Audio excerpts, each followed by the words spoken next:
गोव्यासह कर्नाटक आणि महाराष्ट्रातल्या पश्चिम घाट आणि पश्चिम घाटाच्या पायथ्याशी जो धनगर गवळी समाज असा तो वास्तविक असा त्या समाजाचो महत्त्वाचो आणि मोठो जो सण असा तो दसरो उत्सव हो सण जावन असा। या उत्सवानिमित्त सोमारपासून सर्व धनगर गवळी ही वस्ती आयल्यान आनंदाचे वातावरण असा। हो समाज एकत्र येऊन हो सण उत्सव साजरो करता। डोक्यार पांढरो पेटो आणि आंगाचेर पांढरो झगो, कपाळी टिळो आणि हातात काठी असो हो पारंपरिक पोशाख करून ते या उत्सवात गजानृत्य सादर करतात।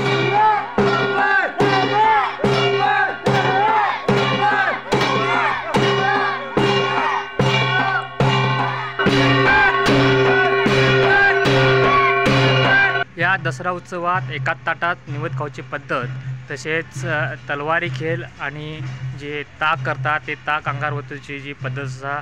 या उत्सवानिमित्त तो धनगर गवळी समाज असा तो सृष्टीच्या भल्या खातीर आपल्या जी मालची पांढर म्हटल्यार जी निसर्ग देवता असा त्यांच्याकडे ते गाराणे घालतात।